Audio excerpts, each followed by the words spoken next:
nyawa ni dan kita laksanakan pada ketaatan.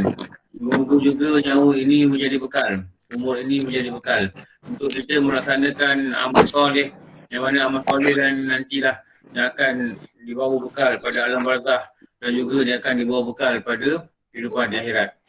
Tanpa rasa putus asa, kita akan terus berusaha dengan rahmat Allah, dengan izin dia, dengan kekuatan yang diberi. Kita merubah kehidupan kita, kita merubah hati kita merubah segala perbuatan jasad kita kepada benda-benda yang ketaatan. Dan tanpa rasa putus asa dan rasa harapan yang sangat tinggi, kita akan terus melakukan taubat pada segala dosa yang kita lakukan dan meletakkan azam dalam hati yang kita akan ulang lagi dosa yang lain yang telah pernah kita buat. Dan juga tanpa rasa putus asa, kita akan terus mengharap rahmat Tuhan dalam kehidupan kita seharian. Jadi kuncinya mulai dulu, kena syukur dulu. Latih diri untuk duduk satu masa. Latih diri untuk duduk satu masa. Katakanlah 20 minit ke, 12 minit ke. Jangan baca perkataan lain, jangan fikir benda lain, jangan ingat benda lain. Baca Alhamdulillah. Satu hari duduk buatlah kurang-kurang 15 minit, 20 minit. Duduk baca Alhamdulillah. Lepas tu amalkan dalam kehidupan keliling. Lepas makan pagi, Alhamdulillah. Dapat minum air, Alhamdulillah. Dan minum air, sebut Bismillah. Dan minum air, sebut Alhamdulillah. Dapat link. Mata boleh nampak lagi WhatsApp. Tengok, ada link. Klik link. Dan diterima masuk. Alhamdulillah. Macam mana kita diterima masuk atau anak-anak kita diterima masuk? Kita mohon sekolah. Sekolah ni dengan temuruga kadang. Contohlah sekolah akademik pun tak apa dah. Anak kita ada sijil yang baik, ada kelulusan yang baik. Ada kelulusan yang baik.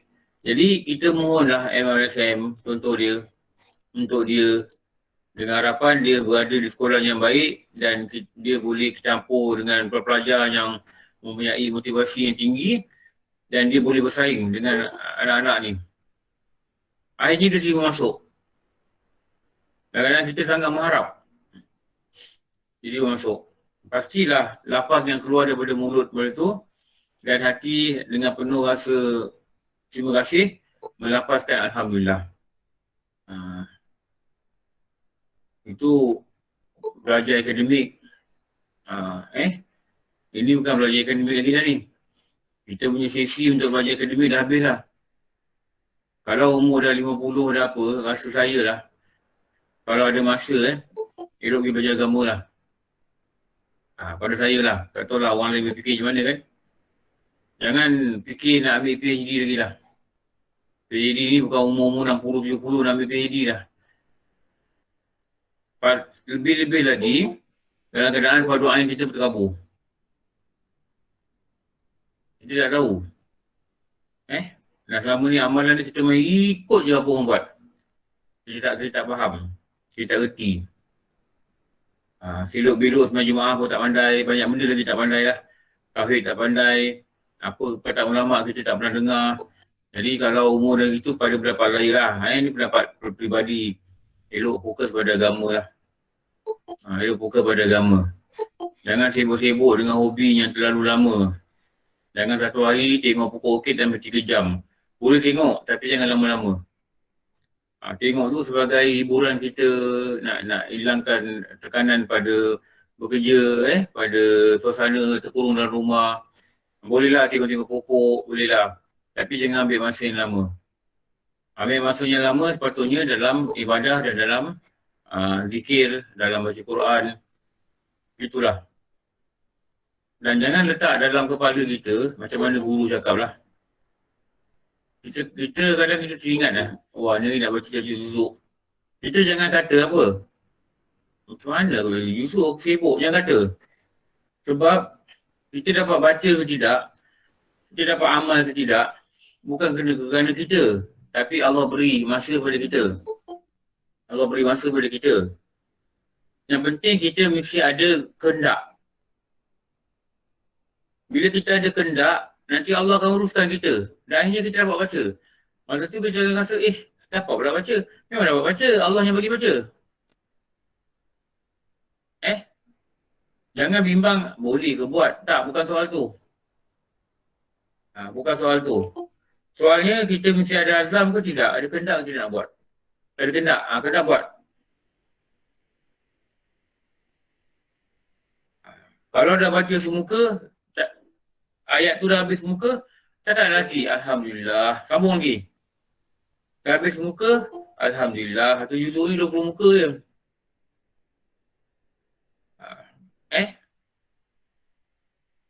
Dah baca lagi, satu muka. Alhamdulillah. Okey, kalau penat, tutup sekejap. Sekarang maybe lepas dekat-dekat nak zuhur kan, duduk awal sikit waktu solat. Zuhur 1:20, duduklah sekejap. Pukul 1 tu dah jangan buat benda lain lah. Pertama kita dah pencen ni, pada kita banyak masa. Duduk pukul 1 tu, jangan buat apa, baca Quran. Sampai azan. Dah dapat 7 tu lah. Tadi lepas subuh baca sekejap. Ini nak baca sekejap, dapat 7 tu sorry. Dapat isi ramah, tambah. Tambah jadi 2 juzuk. Dekat asar duduk kejap, 20 minit baca. Mungkin dekat nak maghrib, jangan buat apa dah. Duduk kejap, 20 minit baca. Dah dapat 7 juzuk. Semua tu dia terletak pada satu perkataan disiplin. Pentingnya disiplin ni, masa sekolah dulu, ada satu cikgu, nama dia apa? Guru disiplin, Ustaz. Ustaz. Nama dia cikgu disiplin. Pentingnya disiplin ni, sampai ada cikgu nama dia cikgu disiplin. Pentingnya orang yang membantu kita, memberi tunjuk ajar kita, ini kata perasaan ni tau. Sampai ada guru yang bernama apa? Kat sekolah seorang kadang-kadang ada. Kadang 2 orang. Pertama seorang menengah lah. Kaunselor. Ustaz. Dia bimbing kita untuk macam ni cara awak belajar. Awak atur masa awak macam ni. Apa nama dia tu? Awal pelajar. Kaunseling. Nama dia counselling. Cikgu counselling. Kurang cikgu ni tak? Ada tak cikgu counselling kat sekolah? Ada Ustaz. Nak tanya kawan sekolah pun, kawan sekolah tak ada tak begini yang. Sekarang ada unit khas lagi. Unit bimbingan dan kaunseling, Ustaz. Sekarang ada unit khas kat sekolah. Unit bimbingan dan kaunseling. Mas Setia. Tu jumpa kawan sekolah seorang tu. Kau Mat? Ya, saya. Ya, saya. Setia, Mas Setia. Apa dia, Ustaz? Panggil Mas Setia tu tak nyawa. Oh, okey. Mas Setia Mahraji tu. Tu kawan sekolah. Nak tanya kawan. Ada Ustaz. Mat. Assalamualaikum Ustaz. Ada. Mat, aku nak tanya yang Mat. Masa kita form 4, form 5, form 6. Ya saya. Mat, masuk form 6 kan Mat? Saya masuk sekejap je. Sama dengan saya lah. Dekat VI. Oh, masuk ke VI? Oh, dah sekolah Ya. VI. Padahal tak nampak Ya. form 6. Oh, masuk ke VI Ya. Kami masuk kat sekolah teknik lah, sekolah lama. Lepas tu mana Mat? UTM. Lepas tu pindah UTM. Masuk UTM kan? Yalah. Mat, ingat tak kat sekolah kita tu ada cikgu counselling Mat? Ada kan? Ada. Cikgu lelaki yang gemuk tu, apa nama dia? Lupa Ustaz. Sebab kita tak kena rujuk. Kalau kena rujuk kita ingat lah. Memang. Dia kalau kena rujuk ni selalunya pelajar yang masalah lah. Atau pelajar yang suka rela nak jumpa dia pun dengan cikgu Cina tu orang kan? Ya saya. Ada dah budak-budak pergi. Cikgu, saya tak boleh nak belajar, rumah saya bising. Dia bagi dah cadangan. Gini, adik saya kacau. Gini. Apa nak cerita ni? Terima kasih Mat. Apa nak cerita ni? Di sekolah pun ada guru pembimbing untuk maju pada pelajaran. Betul tak? Di sekolah pun ada guru yang mengawasi kalau budak ni tak ada disiplin. Ini semua kebaikan untuk pelajar lah. Jadi sama juga, macam perjalanan ke akhirat ni, kita mesti ada guru yang membimbing. Dalam mengesahkan tauhid, kita mesti ada guru yang membimbing. Itu untuk kita belajar. Kalau tidak kita gagal. Okey. Kita dah sambung ni. Pagi ni kita baca ayat walat. Masih lagi dalam cerita 8 syarat takwa. Pada nasihat ke berapa, Man?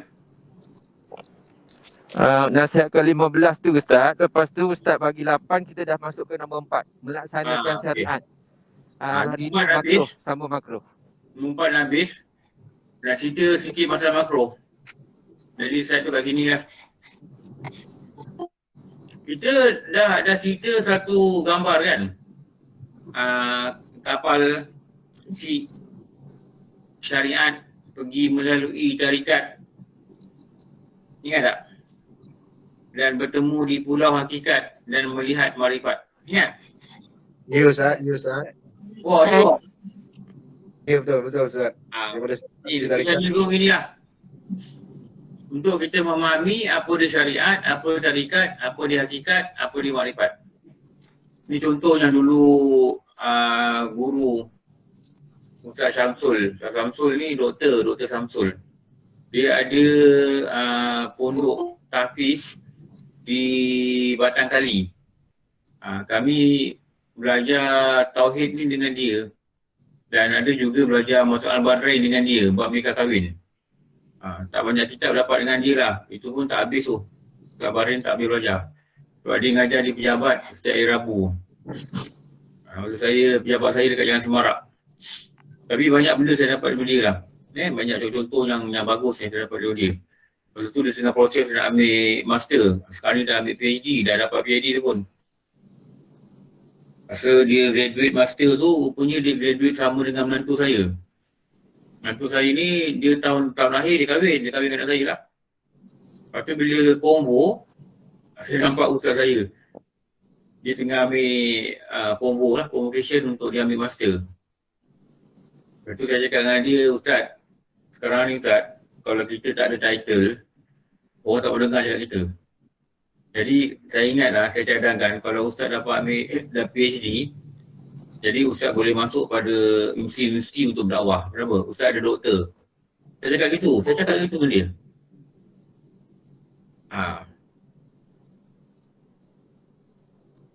Orang rumah saya cakap, Ustaz, tanya dia dapat master, dia kata apa? Ini peralatan dunia ini. Yang penting ni dia tepuk bawah saya lah. Lepas tu dia pakai serban. Macam ni dia tepuk bawah saya. Dia kata tak Ustaz. Ustaz kena gunakan alat ni. Sebab Ustaz ada ilmu yang bagus. Ustaz kena ambil PhD. Ustaz boleh masuk universiti. Sebab kalau Ustaz ada PhD, mungkin ramai boleh dengar cakap Ustaz lagi. Sebab ada benda tu. Jadi ini ruang yang sangat besar untuk Ustaz lakukan dakwah. Saya cakap bincang-bincangan ni gitulah. Dia kata betul. Lepas tu tak lama tu saya dengar dia dapat title doktor lah, doktor falsafah. Dia lah yang membagi contoh waktu kami ada kelas di pejabat setiap Rabu, kelas Fardhu Ain. Saya yang anjur kelas tu. Atas guna titik surau lah, surau pejabat. Jadi inilah contoh yang dia lukiskan di papan. Dan inilah yang saya ni cara saya, apa saya belajar, itu dia tunjuk lah. Kalau orang lain belajar cara lain, saya tak boleh tunjuk. Tapi ini yang saya belajar, ini saya tunjuk. Jadi inilah kefahaman yang memahami pada syariat, tarikat, hakikat, marifat. Jadi bila kita cerita buat syariat ni, maka kita akan jumpa inilah. Jadi kita sampai pada makro. Makro ni, kalau buat tak berdosa. Tapi pada bab fiqah, pada tafsiran fiqah, dikatakan buat tak berdosa. Tapi pada tafsiran tasawuf yang melibatkan hati-hati manusia, kita kena pegang tu perkataan Allah benci. Meninggalkan dua dapat pahala. Tengok ni. Dengan syarat. Ustaz, sorry saya belum display. Tak nampak? Belum display, belum share. Oh, sekejap. Oh, tak share lagi? Allah. Ya Allah, tak share lagi. Tunjuk-tunjuk gambar kapal tadi. Tak share lagi. Okey.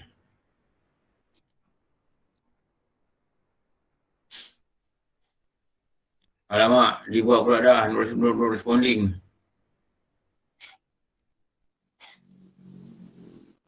Kalau dia tendang saya sekarang, tunggu sekejap saya masuk balik. Masih dengar suara? Nah, Alamak, dia nak Suara recording ada eh. Ya.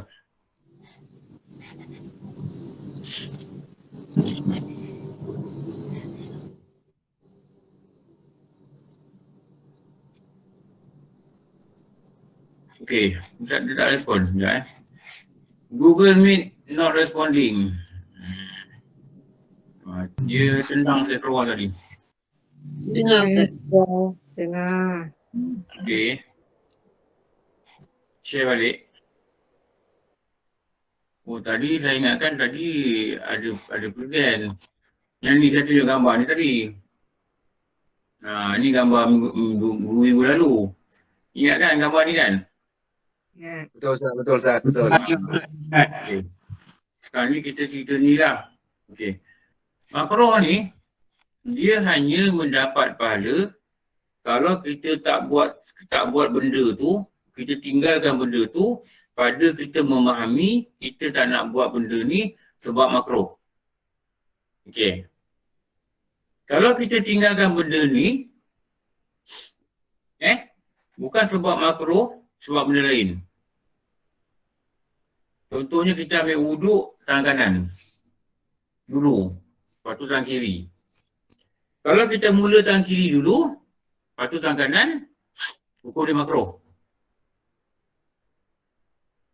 Jadi kalau orang tanya kita, kenapa kau tak mula tangan kiri? Oh, tangan kiri dia makruh. Tapi kalau tanya kita, kenapa kau ambil wuduk tak mula tangan kiri? Aku tak biasa lah, aku biasa tangan kanan. Ni tak dapat pahala. Sunat pun tak dapat pahala, tinggal dia pun tak dapat pahala. Inilah kitab-kitab kata. Sulam Asyibian. Sulam Musyibian. Kitab tu disebut. Jadi, meninggalkan yang makruh ni, mesti pada kasut kita, aku tak nak buat ni makruh.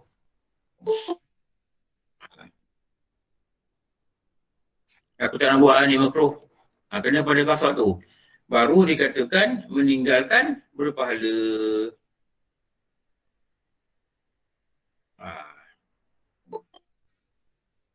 Harus ni benda-benda harus lah. Kahwin, makan, menguap. Tapi kita jadikan ibadah. Macam mana makan nak jadi ibadah? Ikutlah adab dia. Jangan makan sampai kenyang sangat. Makan bila lapar, berhenti bila kenyang. Makanlah benda halal, jangan makan benda haram, jangan makan benda syubhat. Makanlah benda-benda yang baik, yang berkhasiat. Terus lagi yang apa yang Rasulullah sebut, kita makan. Jadi makan itu jadi harus dan jadi pahala apabila kita mengikut peraturan dan syarat. Okey. Faham 5-5 ni? Jadi kesimpulan ni macam guru-guru kami kata lah. Dia kata apa? Dia baca dekat kitab ni panjang. Wajib itu ialah, dia baca lah. Mesti dilakukan, jika dilakukan diberi pahala dan jika ditinggalkan maka dia disediakan siksa. Itu panjang. Jadi guru kata apa dulu? Masa mengaji dulu. Kita belajar cara kampung je, dia kata. Wajib buat pahala. Tinggal dosa. Dah, kata. Haram, buat dosa. Tinggal pahala. Tapi dia kata syarat dia tinggalkan ni mesti pada kasat benda ni haram. Guru bagi contoh. Kenapa tak minum arak? Minum arak haram, dosa. Itu dah pahala. Kalau tanya kenapa tak minum arak? Arak pahit, dia kata, tak sedap. Contoh ada kata gitu. Dia tinggal sebab tak sedap. Jadi, meninggalkan tu tak diberi pahala.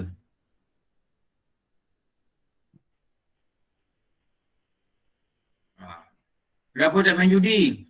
Judi haram. Berdosa. Allah dah kata haram. Jadi aku tak nak langgar perintah Allah. Tak main judi dapat pahala. Tapi kalau orang tanya kenapa tak main judi? Ni PKP ni bos dah potong gaji. Mana duit main judi? Ni tak dapat pahala. Contoh ni.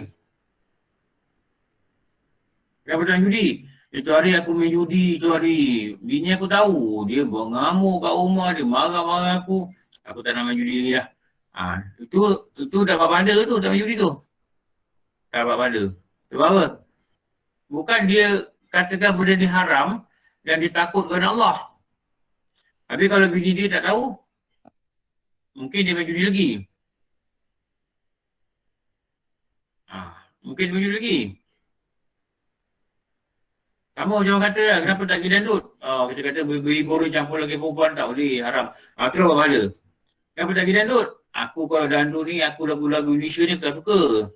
Kalau disco-disco ni okey juga. Nampak? Nampak tak? Jadi dia tinggalkan benda haram ni, tak dapat pahala lah. Sebab dia tinggalkan ni bukan sebab dia menyatakan perkara ini haram pada syariat.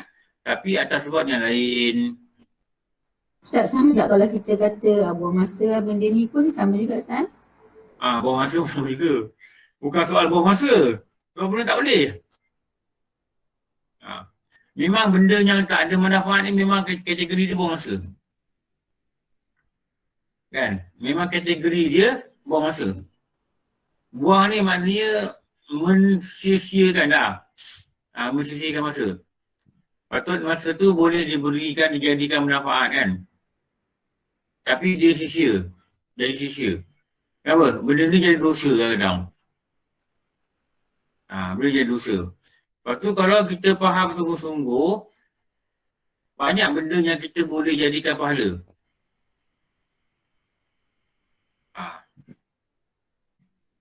Macam dulu guru cakap apa dulu kami ni rajinlah pergi jalan-jalan ekspedisi, ustaz bawa, pergi sana, pergi sini.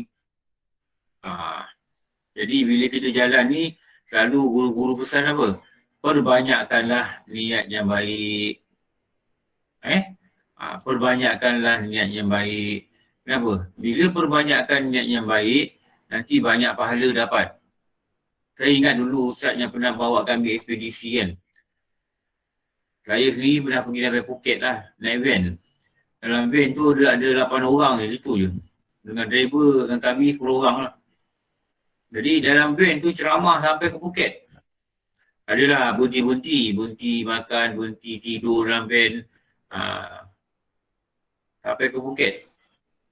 Kita masuk melalui mana, titik tinggi aja. Daripada Perlis tu masuk, nak ke Phuket dah 9 jam. Ikut barang besar. 9 jam.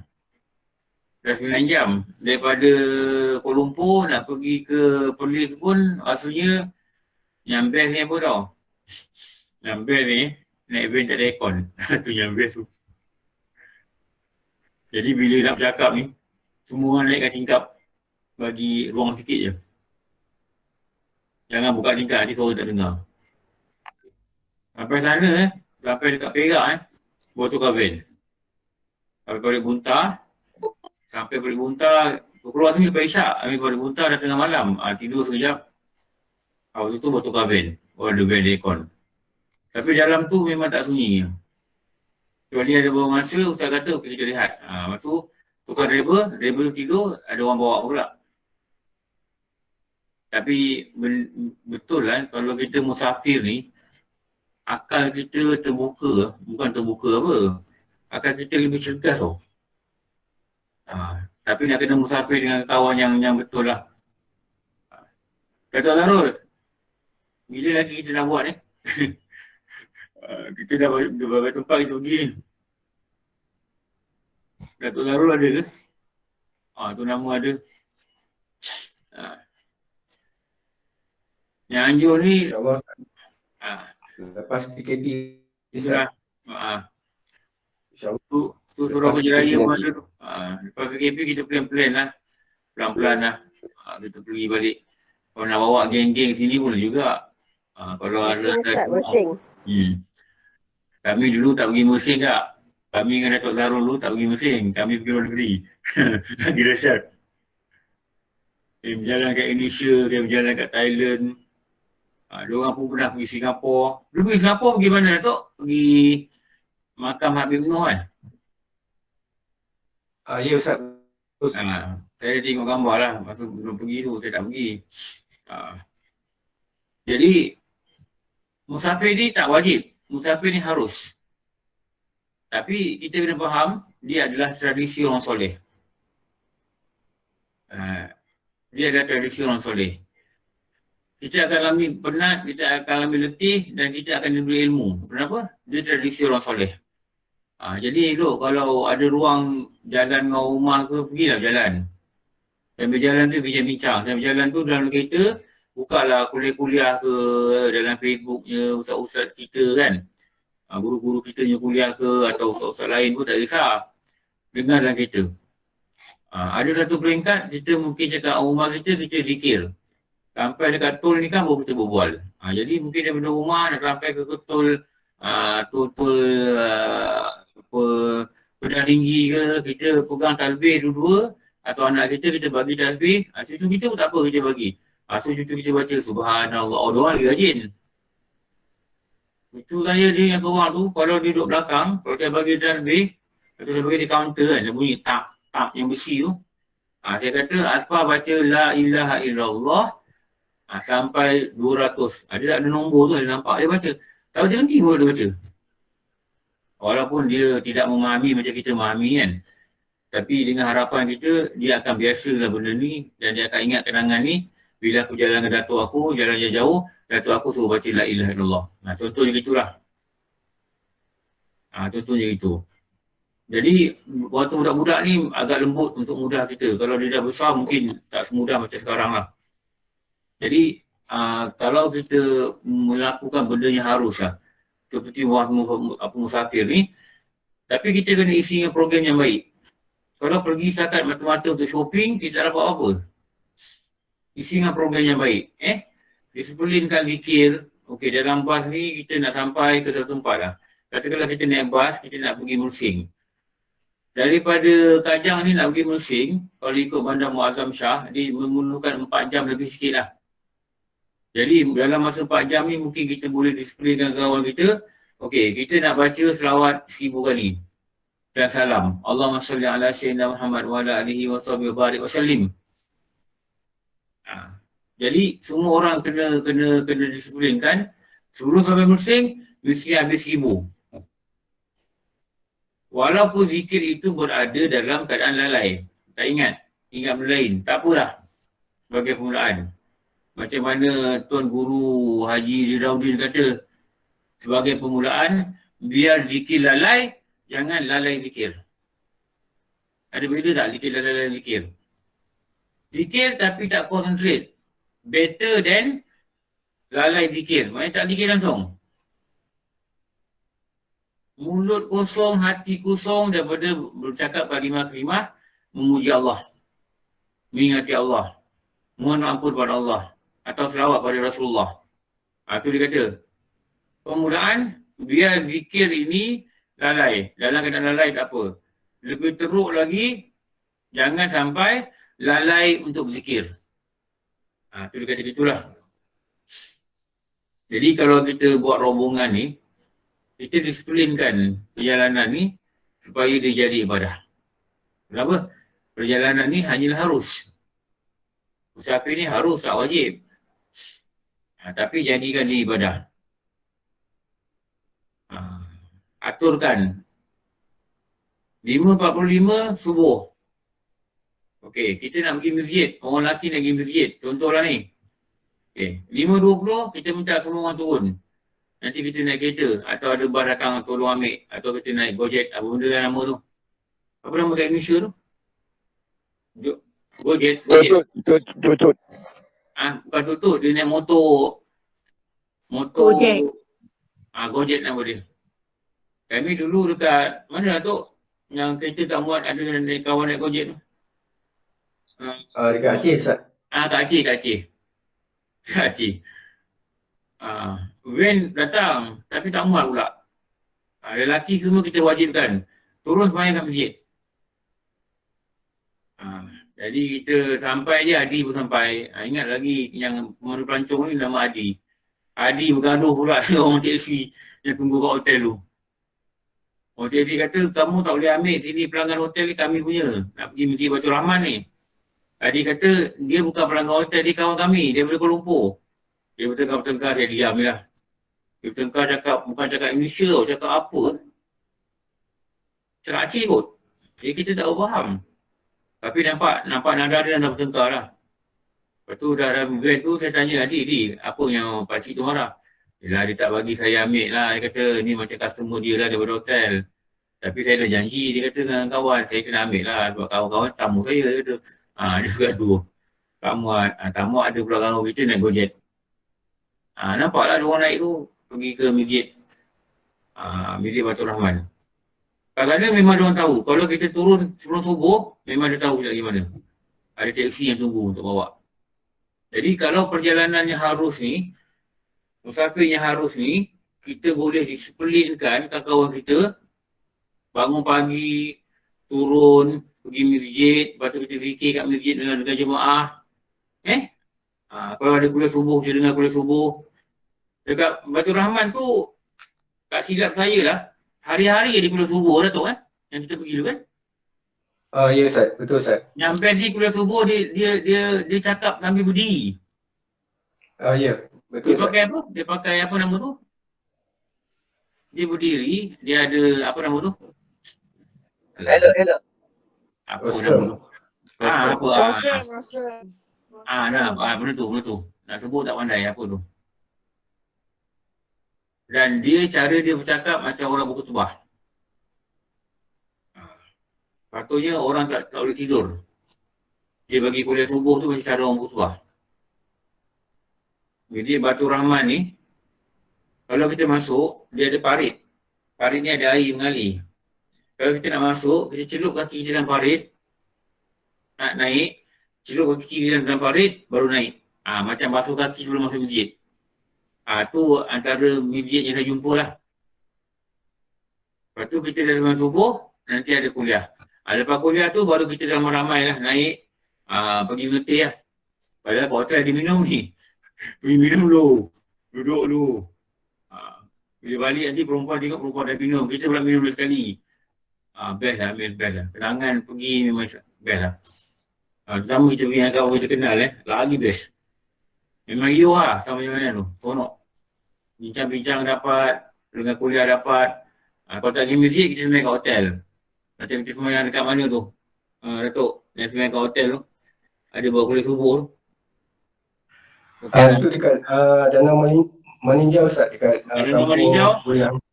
Kita semayang dekat masjid, lepas tu kita buat kuliah dekat ruang tamu hotel kan. Ada rakaman tu, saya ada simpan rakaman dia. Ketika tu dekat Patani. Ingat tak? Kita tunggu budak tak datang. Tunggu ustaz ni dia tak datang. Tak tahu dia terlupa ke apa. Lepas tu kita buat kuliah subuh. Masa kita masuk hotel punya surau tu, ada orang tidur. Saya kejut orang tu. Rupanya pekerja hotel tidur. Ingatkan dia nak tunggu kita, dia keluar dalam tubuh. Lepas tu Fendi azan. Ada tak Fendi dalam ni? Fendi tak ada ya? Band kerja Ustaz. Dia pergi kerja kan? Fendi nak azan. Ustaz, suara saya tak sedap. Dia tak apa. Bukan suara saya tak sedap azan je. Fendi azan. Adakah kawan belum turun ni? Benda ni saya teringat kadang-kadang ni indah. Saya ambil gambar Fendi azan. Dia kata Tok Wali dah azan ni. Korang kat mana? Ada juga yang belum turun ni. Kita dah cakap dah. 20 minit turun subuh ada kat bawah. Ada yang belum turun. WhatsApp dalam grup. Kau kat mana ni? Tu Tok Wali dah azan. Baru turun. Ada ramai mula turun. Lepas tu kita buat kuliah subuh dekat hotel ni surau. Wah, best lah. Saya cukup seronok lah. Tengok kawan punya komitmen dalam ikut program best. Tu kalau kita ada rezeki nanti kita buat lah. Tak kira lah nak ikut siapa-siapa buat ikut lah. Tapi mesti ada pengisian yang bagus. Kalau misalkan nak pergi shopping, nak melancong baik tak pergi lah. Betul tak Kak? Baik tak pergi. Kalau tak ada apa pengajaran yang kita ambil, baik tak pergi. Okey. Lepas tu, Ni. Nombor 5. Nombor 5. Okey. jalan takwa. Perjalanan menuju takwa ni. Saya cakap dulu ni. Ni. Ingat ni, saya cakap ni. Ingat nampak tak perkataan ni? Kalam guru. Ini ustaz-ustaz kami cakap ni, dia susun. Kalam guru. Ini sampai nombor 5. Mujahadah. Inilah jalan kita. Inilah jalan kita dapat takwa. Inilah jalan kita nak selamat. Lepas tu dulu guru-guru ada buat nasyid ni. Inilah dia jalan kita, jalan kebenaran dan keselamatan. Jalan kemiskinan yang di hadapannya ada kekayaan, jalan kesusahan yang di hadapannya ada ketenangan. Kau nak dengar sini dengar tak? Dah ada muzik pun sedap tu. Kamaruddin Imam pernah dengar tak nasi ni dulu? Pernah dengar. Nak dengar kan? Bermujahadah, itu perkataan tu ada tu. Dan istiqamah, janganlah mudah menyerah kalah. Janganlah mudah menyerah kalah. Inilah dia jalan kita. Ini jalan kita. Jalan apa? Jalan kebenaran dan keselamatan. Tu penulis ni dah keluar tu. Tapi awaslah dan ingatlah, di dalam diri penuh dugaan, nafsu dan syaitan sentiasa menghalang.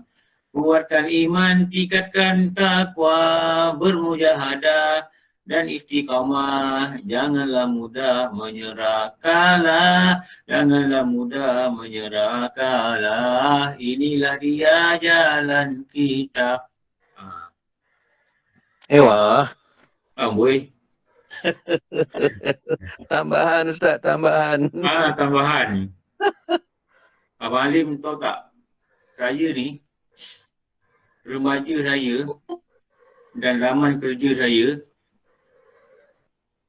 remaja tak berapa lah. Tapi bila saya dah kahwin kan, itu yang paling saya kerap dengan nasyid. Saya nak cerita pengalaman adik saya tau. Adik saya ni, dia dah budak remaja kan, biasalah.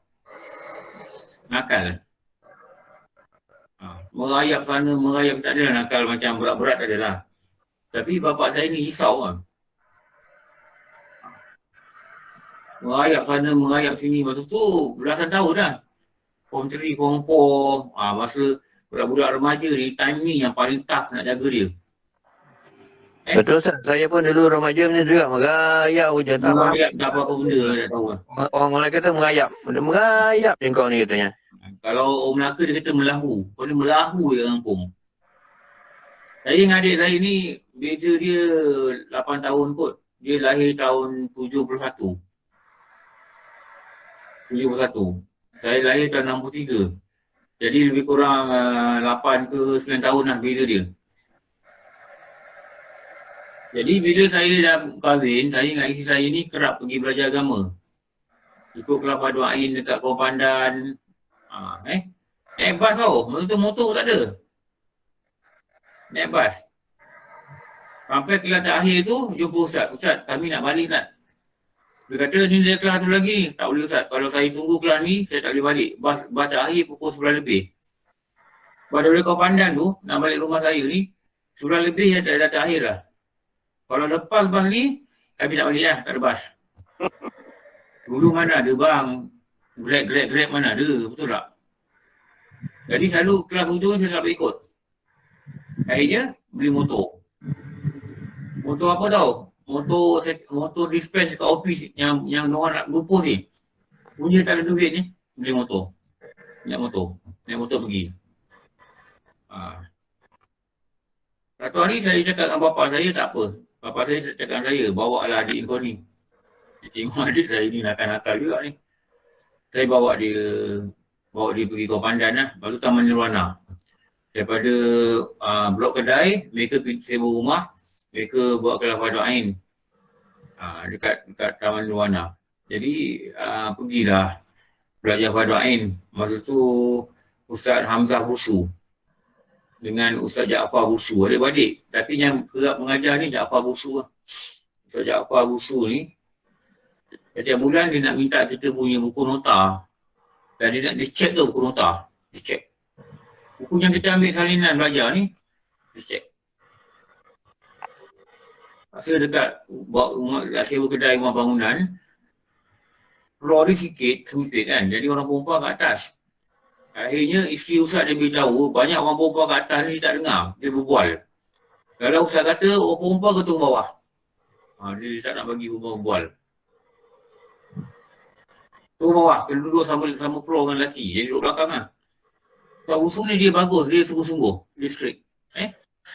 Masa tu, saya pun cakap dengan ayah saya nak bawa adik saya lah. Sorry, saya bawa dia. Kami dulu belajar, mula-mula kami ramai-ramai akan baca Asma'ul Husna. Kami ramai akan baca. Ustaz akan baca, kami ikut. Nas'aluka ya man huwallahu allazi la ilaha illa. Masa tu kaset Asma'ul Husna tak ada. Kalau nak beli masa tu, ada satu kaset Asma'ul Husna yang dikeluarkan oleh yang penasyid dia adalah Ikhwanul Muslimin. Keluaran Ikhwanul Muslimin, orang sini dia copy balik, dia masuk dalam kaset. Dia cerita ni, Ikhwanul Muslimin buat. Tapi bahasa Arab lah. La ilaha illa huwa rahmanur rahim al-malikul qudus. Lagu lah. Bukan macam yang kita nak TV sekarang ni. Saya cakap betul ini cerita betul adik saya duduk sebelah saya. Bila kami baca, memang benda ni kalau kita dah biasa baca, kita enjoy tau. Al-Malikul Quddus Salamul Mu'minul Muhaiminul Azizul Jabbar Al-Mutakabbirul Khaliqul Baca dengan rasa seronok lah. Saya tengok adik saya ni, mungkin dia tak pernah dengar ke apa ke. Saya perasan mulut dia teropong. Dia gitu dengar. Maksud dia form 3. Dia macam terpukau ke apa ke tak tahu lah. Asma'ul Husna ni betul-betul menyocok hati dia lah. Selalunya tradisi kami ni. Lepas tu nanti ada budak akan nasyid. Untuk mulakan kelas ni, ada budak akan nasyid. Saya ingat lagi, masa tu budak ni nasyid lagu apa? Tuhan memanggil, ku tidak menyahutnya. Dah ingat tak nasyid ni? Rabbani. Tuhan memanggil, aku mendengar saja. Nasyid lagu ni. Saya cakap betul Waktu tu ada saya menangis. Lepas tu saya kata nasyid ni bila ditulis lirik oleh orang-orang yang hati dia bersih, dinyanyikan oleh budak-budak yang betul-betul nak pada baki agama, dia akan touch hati kita. Tapi kalau dah ada era komersial, dibuatkan untuk komersial, dibuatkan untuk perniagaan, selalunya seni kata dia baik, tapi dia kurang menyentuh hati kita. Tujuh saya cakap. Dia cuma alternatif untuk saya memilih. Dengan lagu rock dengan ni. Tapi sentuhan dekat hati tu, ada dah sikit. Ni dah cerita pengalaman ni. Adik saya balik, dia kata bancik, dia bagi dia bancik. Encik, aku nak ikut lagi lah. Nanti kau pergi, kita pergi lah.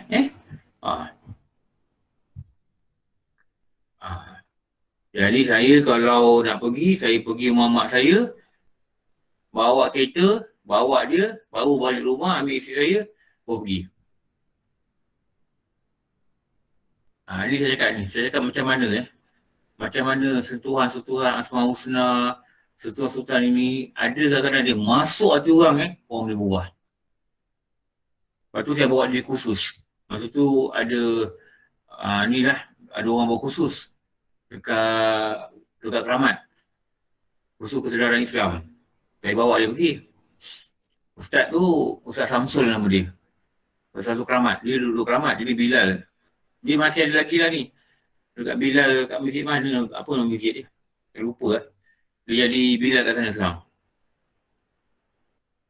Dia kata, dia baca kitab tau. Yang kita pun nak baca benda ni.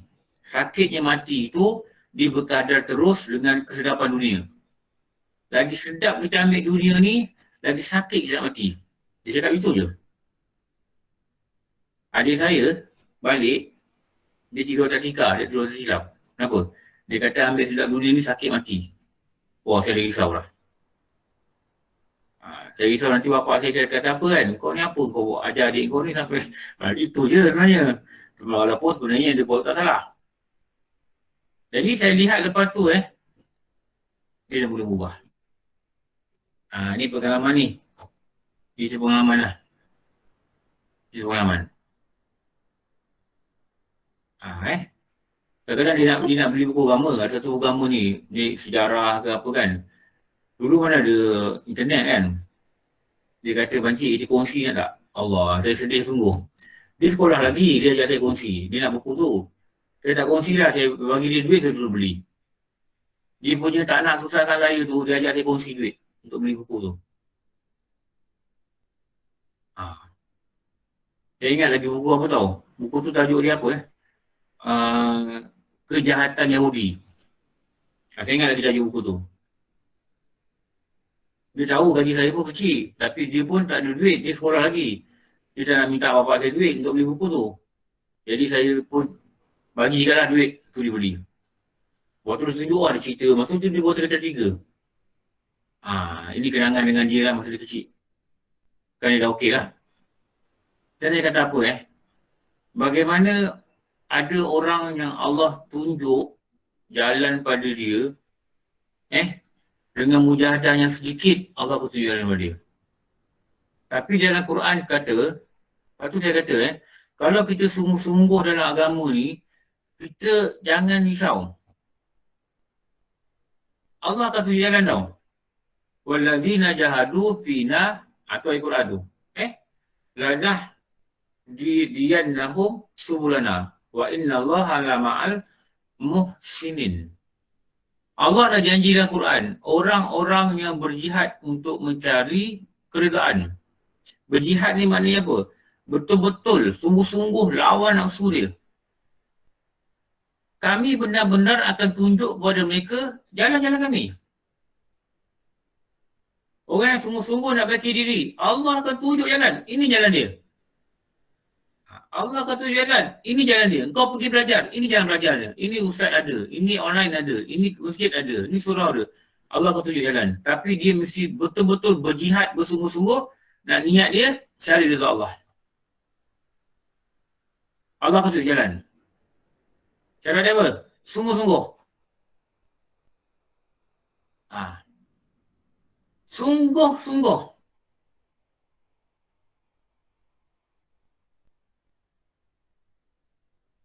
Sungguh-sungguh. Perkataan ni kena pegang Sungguh-sungguh. Kalau sama sambil, Allah tunjuk jalan. Mengaji pun sambil baring-baring macam ni. Ni bagi apa? Doa ni. Lepas tu dia catit, baring-baring macam ni. Lepas tu, dah ngantuk letak tepi. Apa dengan doa macam ni? Boleh ke? Boleh ke kat sekolah kalau cikgu ajar kita chemistry, fizik, math, apa benda lah. Kita yang baring. Cikgu cakap lah saya baring. Boleh ke? Rasa tu boleh dapat ke? Rasa tu cikgu dah tegur tak? Tak. Ada banding dengan duster mungkin. Cikgu dulu dia duster terbang. Terbang jatuh kat depan meja kita. Dia dapat kita tidur, bangun, dia kata kursi. Betul tak? Kenapa? Dia sungguh-sungguh nak pastikan kita dapat ilmu. Tak kira lah cikgu Cina ke cikgu India, dulu tak? Betul tak? Saya dulu pernah dengar cerita kawan saya cerita. Kawan saya ni sekolah teknik Kuantan. Saya teknik Kuala Lumpur. Dia kata dia orang punya warden ni, warden ni cikgu jugalah, warden asrama ni, India. Masa hari SPM, didapati ada beberapa pelajar yang tak nak ambil exam paper tu, tak bangun tidur. Tak nak bangun. Tak nak pergi exam.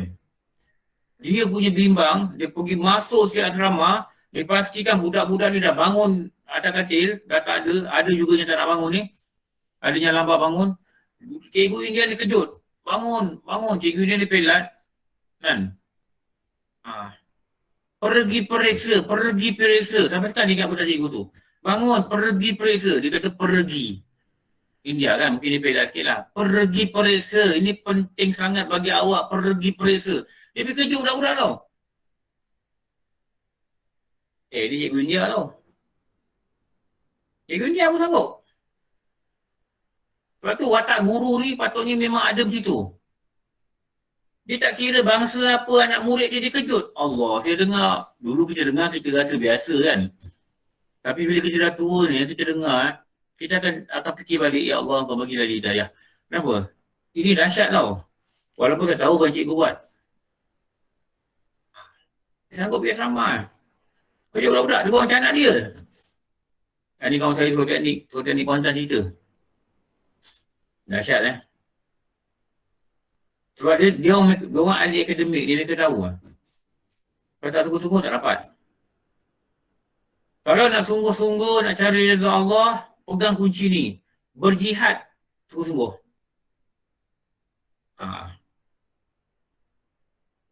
Berjihad ni maknanya mati-matian.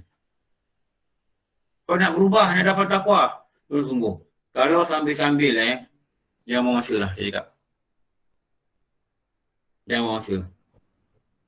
Lepas tu menghasilkan ilmu yang Imam Syafi'i kata apa? Ada 6 kan? Talabul ilmi faridah. Tu menuntut ilmu wajib. La tanal ilmi illa fi sittah. Tidak terasa ilmu itu kecuali dengan 6 perkara. Yang kita selalulah dah kelas ni. 6 perkara kan? Ada sungguh-sungguh, ada cerdik, ada sungguh-sungguh, ada belanja, ada guru, ada tamak, Makan masa lama. ada makan masa yang lama. 6. Nampak tak perkataan sungguh-sungguh tu ada dalam tu? Begitulah juga syarat takwa. Ada 8. Antaranya bersungguh-sungguh dalam melawan nafsu. Jaga pukul 5, memang jaga ni nak sembahyang tahajud, ngantuk. Kalau boleh lawan. Jaga pukul 4 nak dapat 2 rakaat ni. Payahnya. Lawan. Kenapa? Bila kita lawan, kita sungguh-sungguh mujahadah, Allah sendiri akan tunjuk jalan dia. Ini jalan yang aku boleh tahu. Bukan dia tunjuk. Allah akan mudahkan perjalanan reza ni. Tapi kalau tak sungguh-sungguh, macam guru kata, kirim salam je lah. Boleh kirim salam je lah. Tak jumpa. Kalau kita dengan orang jauh kan, kita kirim salam Hang takkan dapat. Hang takkan jumpa. Hang jangan mimpi je lah. Lepas tu saya cakap banyak kali kan, dia memerlukan kesungguhan. Bila semayang ni sungguh-sungguh, cuba nak khusyuk. Bukan main-main ni, sungguh-sungguh. Cuba nak khusyuk. Bila jalan pergi masjid ni, kita dah belajar tu kan. Pergi semayang masjid jemaah, kan ada doa kan. Ya Allah, berilah hatiku cahaya, berilah mataku cahaya, kan ada kan. Ada Ustaz dia. Beri cahaya di atas aku, di hadapan aku, di bawah aku, depan aku, kiri aku, kanan aku. Baca tu, tunggu-tunggu baca, harap tunggu-tunggu. Dalam perjalanan ni mohon Allah beri cahaya untuk sampai ke masjid. Cahaya ni apa? Itu guru-guru dah terjemah.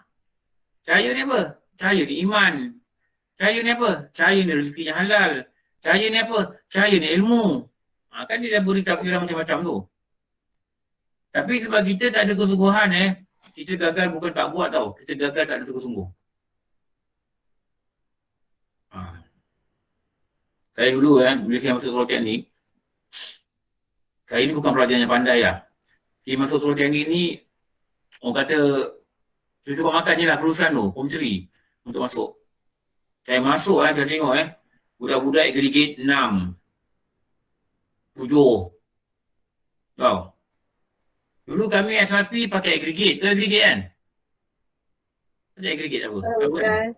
Ya, Ustaz. Dulu kami pakai aggregate. Saya aggregate 17. 17 ni kira macam kalau orang teknik ni budak tak pandai lah. Hebat tu, hebat. Suku yang hebat tu, Ustaz. Pandai Ada. tu. Ada orang aggregate 6. Terutama budak-budak yang budak Cina tau. Budak Cina kalau masuk teknik, tengok aggregate dia. Tanya aggregate apa? Dulu kita tanya aggregate je. 7, 8. Oh.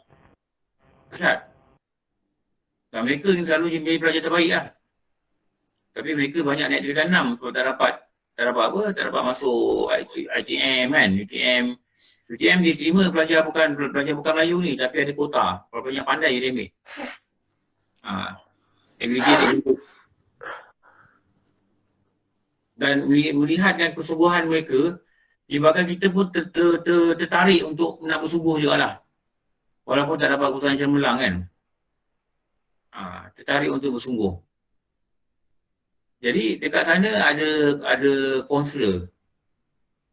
Dulu guru besar kami, adik dia dalam ni. Ada Kak Fatimah ada? Kak Fatimah? Ada ke? Kak Fatimah Dahaban. Tu angkat tangan tu. Cikgu Syuib umur berapa Kak Fatimah sekarang? 60 lebih dah orang Ustaz. 60 dekat 70 dah kot dah. Tak, dia lebih lagi 60. Fikir ya, saya cerita 4, dia jadi guru besar dah. Saya rasa umur dia 70 lebih. Tapi saya tengok FB dia nak bersikap lagi, dia mesti kuat dia badan dia kuat lah saya tengok. Dia ada hobi nak bersikap lah kan. Ni adik dia ni, Kak Siti Fatimah Dahaban ni. Dulu abang dia guru besar saya. Saya tak tahu, saya tengok nama binti Dahaban ni, saya cakap, binti ni sama macam binti guru besar saya. Cikgu Syuib Dahaban. Dia kata, oh tu abang saya ke? Betul. Cikgu Syuib dia terkenal dengan apa tau? Saya cakap motivator. Kami ni ada perlawanan antara kelas-kelas tau. Bola sepak, bergaduh saja orang main. Bergaduh main budak lah. Bergaduh, kapan tengah pergi minum dekat warung bawah ke teknik minum. Dia sama. Main bola bergaduh. Dia bila mula kelas, nak lawan antara kelas, nak mula tu, dia panggil tim A. Dia bagi semangat. Kamu main betul-betul. Kamu naikkan nama kelas kamu. Wah dia. Dia cakap kamu ni, kamu gitu. Dia bagi semangat. Tak apa main striker. Ni, kamu try your best. Kamu support, bagi dia score. Nanti second half, bila second half berhenti, dia akan suruh budak-budak asrama, bawa baldi, dia beli sangkit, taruh air, lepas tu taruh air. Taruh air masak je lah. Taruh air masak, air apa pun saya tak tahu lah, taruh. Lepas tu beli batu, taruh, bagi minum. Dia pergi dekat tim B pula, dia pergi bersih-bersih dekat tim B pula. Dia cikgu Syuib dia cerita lah.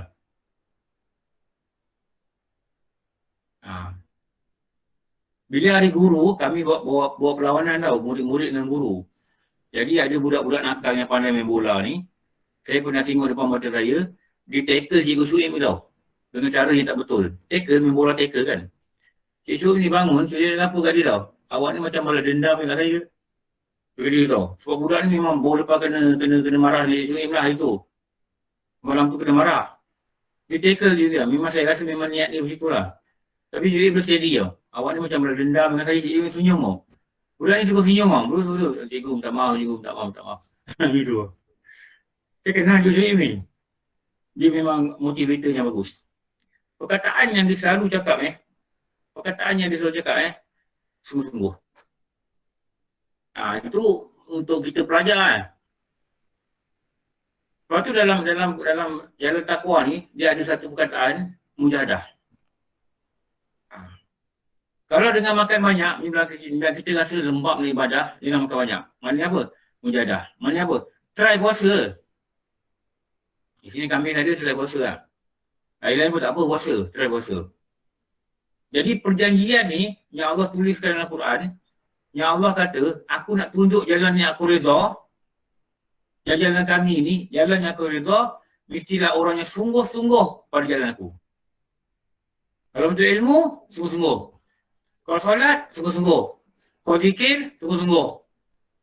Kau nekat, tak nak make up dah, tak nak pakai lipstick dah, tak nak ni, tak nak itu, tak nak ini dah. Sungguh-sungguh, bukan main-main. Cakap dengan diri kita serius tak nak masuk neraka.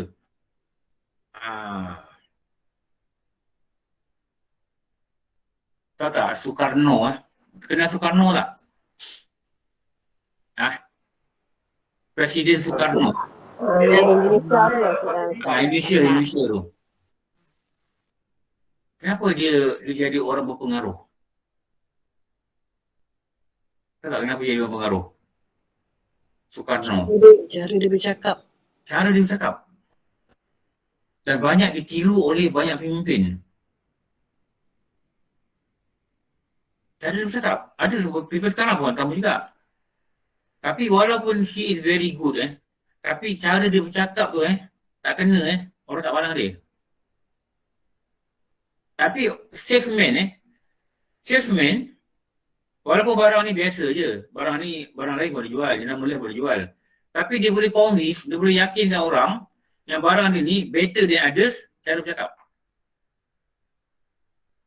Nampak? Jadi motivator ni selalunya dia motivate kita, dia naikkan semangat kita dengan cara bercakap dia. Tapi dalam Islam dia mesti ada cara bercakap yang betul dan dia mesti ada roh waktu bercakap. Roh ni apa? Apa dia kata dia mesti ada roh? Dari hati. Dari hati. Apa maksud dari hati? Sungguhan. Ikhlas. Apa maksud dia ni perkataan dia dari hati? Apa maksud dia? Ikhlas. Lagi satu, apa maksud dia? Dia berpegang berdua je. Orang cakap ni mesti ikhlas. Dia tak ada kepentingan apa-apa.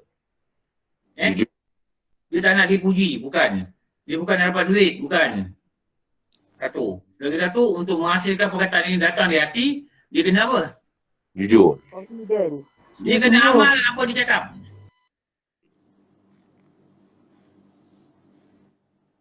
Tahu? Kalau dia kata kawan mesti sungguh-sungguh belajar agama, dia mesti pernah menjalani satu perjalanan sungguh-sungguh belajar agama, baru orang bersentuh hati orang. Kalau tidak di sini dia hanya sudah berpidato Ini tu orang kata masuk di kanan, keluar di kiri.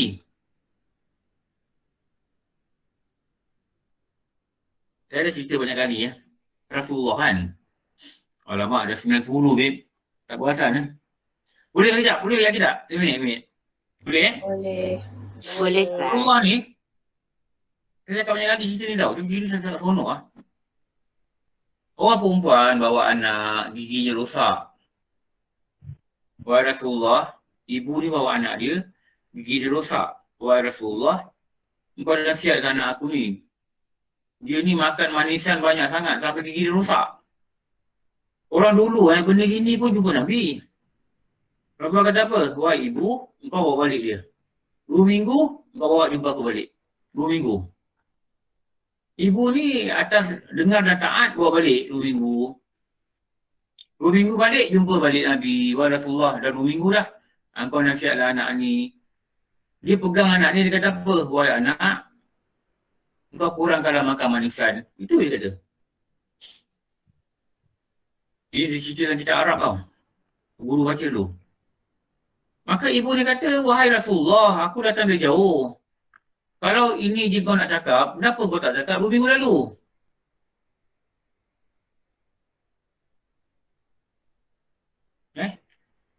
Kenapa kau tak cakap 2 minggu lalu? Dia kata, wahai ibu, bila kau bawa anak ni, dan kau cakap anak ni kuat makan manisan, bila kau bawa pulang, aku telah pantangkan diri aku makan manisan selama 14 hari, supaya bila kau datang balik, aku cakap akan sentuh hati dia.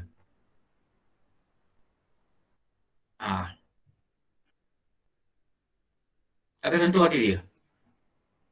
Kenapa Rasulullah perlukan 2 minggu ni? Dia pantang, jangan makan manisan. Bila dia si amal, dia cakap, budaknya akan sentuh. Ini contoh yang kita kitab ni. Sungguh-sungguh je Rasulullah ni, sungguh-sungguhnya, sampai peringkat dia buat itu. Kita tak ada. Kita boleh nasihat orang je lah. Betul tak? Kita pun tak aman kadang. Itu Allah kata dalam Quran kan. Sangat besar murkaku. Jaga-jaga kan. Kita cakap dengan orang, kita tak buat. Ni bahaya ni. Kita cakap orang sungguh-sungguh. Kita tak sungguh pun. Kita hamba je. Kita hanya berharapkan pada kepasihan perilaku kita. Itu je. Orang dengar sedap tapi tak berubah. Orang dengar sedap tapi tak berubah. Orang dengar seronok tapi tak berubah. Dan kita harap orang berubah. Walaupun 100 orang dengar, 5 orang boleh berubah, itu bisa ramai tu. Jadi hantaran perkataan daripada hati ni menyebabkan Allah akan ubah mereka. Sebab apa? Allah melihat. Allah ni apa? Apa yang dalam hati kita. Allah melihat hati. Bukan kepasihan kita bercakap. Tapi kepasihan kita bercakap ni dijadikan alat untuk membawa apa dalam hati ni dilontarkan pada hati orang. Sama juga macam ni. Allah lihat kesungguhan kita untuk diberi kita jalan. Jalan apa? Jalan yang diredha. Bila kita hidup dalam jalan yang redha, nanti insya-Allah dengan rahmat dia, bila kita mati, wahai roh yang tenang, keluarlah engkau dalam keampunan dan keredaan Tuhanmu. Pak. Perkataan keluar balik. Kenapa? Hidup dia jalan redha. Dalam redha Allah. Siapa boleh jalan ni? Allah boleh jalan. Siapa tunjuk jalan? Allah tunjuk jalan. Dengan syarat bersungguh-sungguh. Dengan syarat bersungguh-sungguh. Mana kawan sekolah rendah ni? Zam mana? Zam tak ada. Prof mana? Prof pun tak ada. Ini apa? Hamba tak ada. Hari Jumaat. Mat. Malam cuti Ustaz, balik kampung. Amboi. Nak cari kawan-kawan rendah, nak tanya satu soalan tak ada ni. Cari luar daerah. Ramai. Tidak apa dia. Okey. Ni angkat tangan nak tanya apa? Ustaz. Cuti kelas. Wan Nur nak tanya ke ni? Angkat tangan. Okey. Kalau tak ada, kita berhenti kat sini. Nanti War tolong ingatkan. Bila sampai tempoh hari Jumaat, bila sampai tempoh ayuh hawalat, kita akan baca kaedah mujahadah. Kita akan baca yang slide yang bawah ni lah. Kaedah mujahadah. Okey. Tanya. Sila.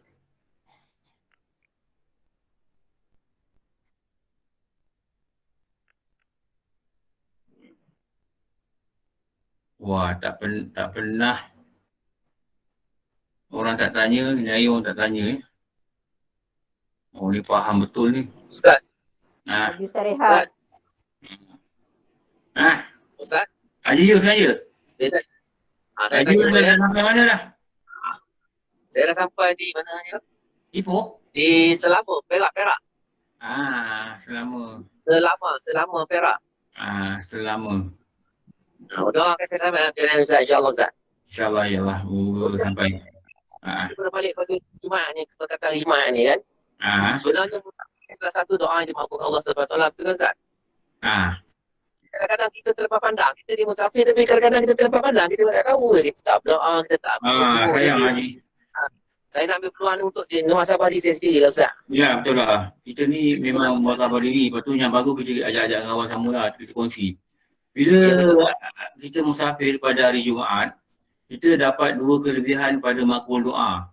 Satu, kita dapat kelebihan pada makbul doa sebab musafir.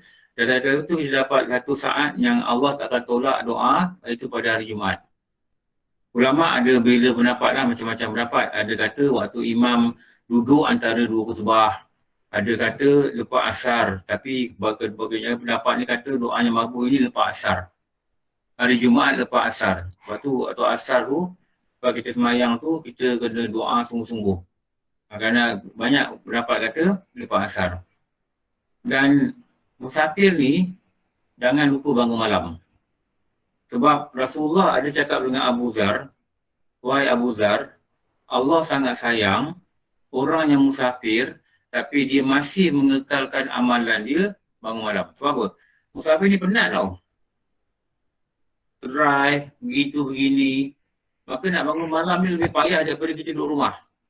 Tapi kalau kita dapat bangun, lepas tu kalau musafir ni kan, kalau kita subuh, kita nak pergi masjid kan. Kita nampak kereta penuh, orang kebanyakan je payah nak pergi masjid kalau musafir ni. Waktu subuh lah. Tapi kalau kami musafir dengan Datuk Larul, dengan geng-geng Surau Kerja Raya ni, kami bukan kata wajib lah. Kami galakkan orang lelaki turun bawah, kita pergi masjid sama. Sebab Rasulullah pernah cakap dengan Abu Zar, Allah sangat kasih mereka yang musafir tapi masih boleh bangun malam. Lepas tu kena bangun malam. Lepas tu kena doa. Ini selama Jumaat pula musafir. Baguslah kita boleh doa lagi. Banyak doa. Sambil zikir sambil doa. Sambil zikir sambil doa. Sambil zikir sambil doa. Doa apa? Doa lah apa-apa hajat kita. Betul tak? Lepas tu kalau boleh rentan negeri besok, pergilah musafir. Da'bus solihin. Okey. Cukup. Ni kawan-kawan ni ada nak kerja ni. InsyaAllah. Jumpa pukul 11 nanti. Ayuhal walad. Pada membaca nasihat yang pertama. Pukul 11 pagi sampai pukul 12 pagi. Anjuran surau Kristian berapa? 11? 11. Surah Abdul Rahman Auf. Nama dia Surah Abdul Rahman Auf juga. 11. Okey. Alhamdulillah Rabbil Alamin. Salatu